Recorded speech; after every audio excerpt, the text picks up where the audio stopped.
Hello, everyone, and welcome to our new video about Guild Expedition Level 5. If you haven't heard about this feature yet, make sure to check out the short teaser we prepared a few weeks ago for the beta release of the feature. And today we'll take a deeper dive into the mechanics of the feature and tell you about its development.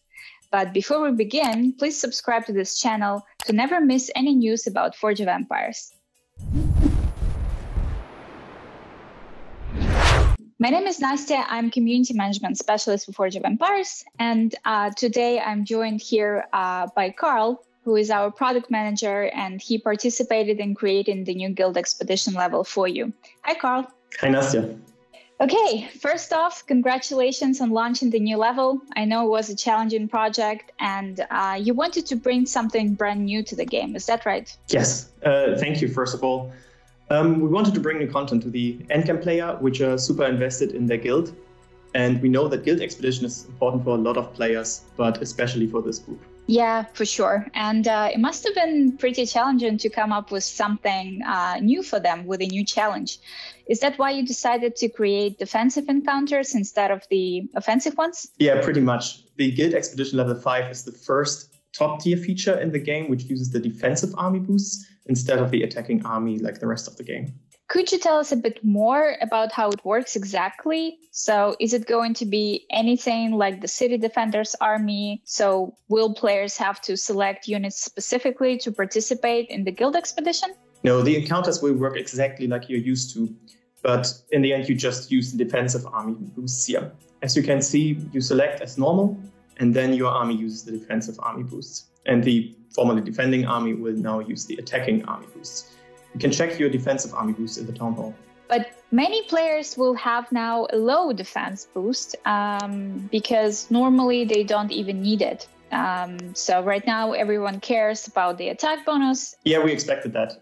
Actually, it was also intended to use this defensive army boost now because we feel like it's currently underutilized in the game. And with Guild Expedition, we want to have a way to promote it more now. And this is just the first step in this direction. It's going to take some time until players balance out their defense bonus, right? Does Guild Expedition Level 5 offer any ways to make it easier for players? It does. We created fortification for that purpose. So fortifications are little building structures that you can build on each encounter in the Guild Expedition. And they offer boosts like an increase in attack boost, for example. Okay, cool. And are those fortifications only for yourself or for the whole guild? And what is going to be the cost? Fortifications are individual for each player and encounter.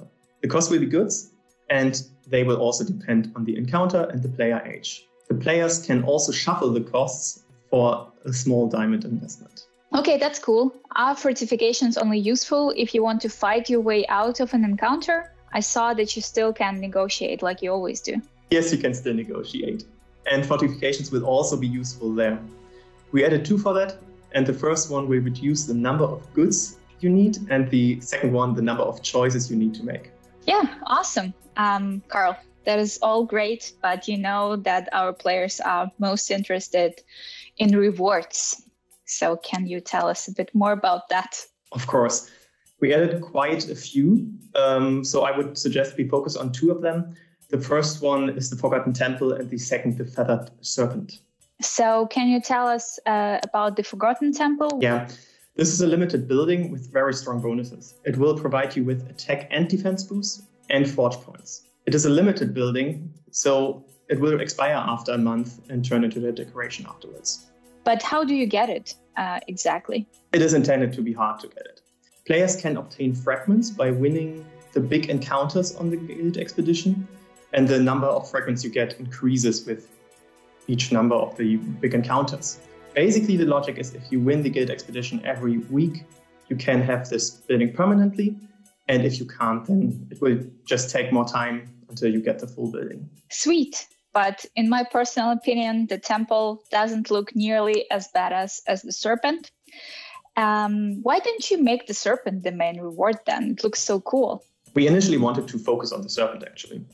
But with the idea of the limited building and the serpent being a chain building, this didn't really match. The serpent, on the other hand, is permanent and also gives quite some nice customization options, deciding on the elements that you put there.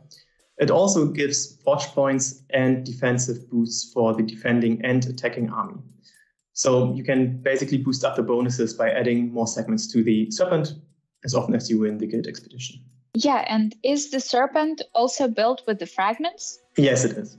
Both the Serpent head and the chain fragments, which are fins and scales, are built with fragments, and you get them the same way like the Templar fragments.